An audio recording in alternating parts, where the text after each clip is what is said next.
नवरात्रि के 7वें दिन मां कालरात्रि की पूजा अर्चना की जाती है। माता कालरात्रि को शुभंकरी, महायोगेश्वरी और महायोगिनी भी कहा जाता है। माता कालरात्रि की विधिवत रूप से पूजा अर्चना और उपासना करने से मां अपने भक्तों को सभी बुरी शक्तियों और काल से बचाती है। मां के सप्तम रूप कालरात्रि पर देखिए हमारी सहयोगी निधि सिन्हा की खास रिपोर्ट। ओम जयंती मंगला काली भद्रकाली कपालिनी दुर्गा क्षमा शिवा धात्री स्वाहा स्वधा नमोस्तुते। नमस्कार, सुदर्शन न्यूज देख रहे हैं आप। मैं हूं आपके साथ निधि सिन्हा। नवरात्रि के 7वें दिन मां कालरात्रि की पूजा अर्चना की जाती है। माता कालरात्रि को शुभंकरी, महायोगेश्वरी और महायोगिनी भी कहा जाता है।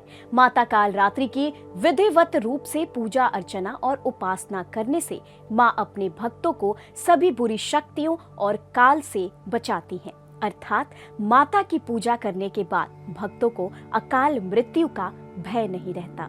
माता के इसी स्वरूप से सभी सिद्धियां प्राप्त होती हैं। असुरों और दुष्टों का संहार करने वाली माता कालरात्रि की पूजा करने और सच्चे मन से प्रार्थना करने पर सभी दुख दूर होते हैं और जीवन और परिवार में सुख शांति का वास रहता है।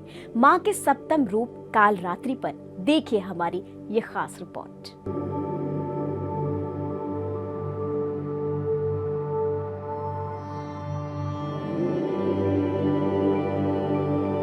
मां का 7वां रूप मां कालरात्रि है।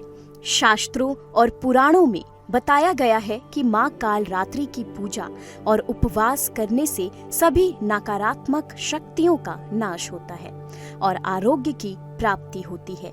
मां कालरात्रि अपने भक्तों को आशीष प्रदान करती है और बल व आयु में वृद्धि होती है। माता कालरात्रि की पूजा रात्रि के समय में भी की जाती है। चलिए अब बताते हैं कि महासप्तमी के दिन मां कालरात्रि की आराधना कैसे करें। मां कालरात्रि पूजा विधि। माता की पूजा लाल कंबल के आसन पर करें। प्रतिमा या तस्वीर पर गंगा जल का छिड़काव करें। घी का दीपक जलाकर माता के जयकारे लगाएं। रोली, अक्षत, गुड़हल का फूल अर्पित करें। लौंग, बताशा, गुग्गल, हवन सामग्री अर्पित करें। मां कालरात्रि को गुड़हल के फूल चढ़ाए जाते हैं। दुर्गा चालीसा या दुर्गा सप्तशती का पाठ करें। लाल चंदन की माला से मंत्रों का जाप करें। असुर शुंभ, निशुंभ और रक्त बीज ने पृथ्वी पर हाहाकार मचाकर रखा था।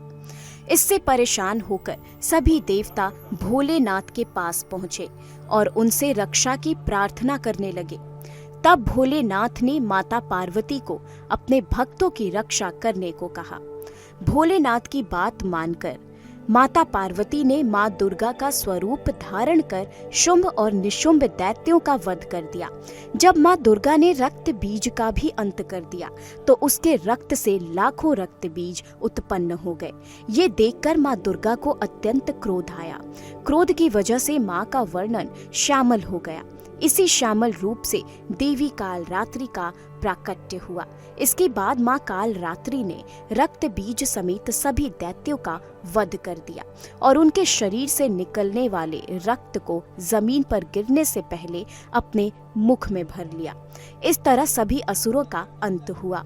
इस वजह से माता को शुभंकरी भी कहा जाता है। आइए अब जानते हैं मां कालरात्रि की पूजा के महत्व के बारे में। मां कालरात्रि की पूजा का महत्व। सच्चे मन से प्रार्थना करने पर दुख दूर होते हैं। जीवन और परिवार में सुख शांति का वास रहता है।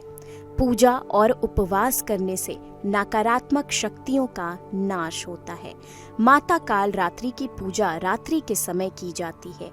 पूजा करते समय 1.25 लाख बार मंत्र का जाप करें। महाविनाशक गुणों से दुष्टों और असुरों का संहार करने वाली दुर्गा की 7वीं शक्ति कालरात्रि है। माता का ये स्वरूप कालिका का अवतार यानी काले रंग का है और अपने विशाल केश चारों दिशाओं में फैलाती हैं चार भुजा वाली माँ जो वर्ण और वेश में अर्धनारीश्वर शिव की तांडव मुद्रा में नजर आती हैं। माता के 3 नेत्र हैं और उनकी आंखों से अग्नि की वर्षा भी होती है। माँ का दाहिना ऊपर उठा हाथ वर मुद्रा में है तो नीचे दाहिना वाला अभय मुद्रा में, बाएं वाले हाथ में लोहे का कांटा और नीचे वाले हाथ में खड़ग तलवार सुशोभित है। इनकी सवारी गर्दभ यानी गधा है जो समस्त जीव जंतुओं में सबसे ज्यादा मेहनती और निर्भय होकर अपनी अधिष्ठात्री देवी कालरात्रि को लेकर इस संसार में विचरण कर रहा है। तो चलिए आपको ग्राफिक्स के माध्यम से बताते हैं कि माँ को प्रसन्न करने के लिए आप क्या महा उपाय करें। माँ कालरात्रि के लिए महा उपाय: गुड़ और गुड़ से बनी चीजें जैसे मालपुआ का भोग लगाएं। पूजा के समय माता को 108 गुलदाउदी फूलों से बनी माला अर्पित करें। माँ कालरात्रय नमः मंत्र का 108 बार जाप करने से देवी प्रसन्न होती हैं। तो इसी के साथ आप सभी को नवरात्र के 7वें दिन की शुभकामनाएं। माँ कालरात्रि आपकी सभी मनोकामनाएं पूर्ण करे। जय माता दी। Bureau report, Sudarshan news.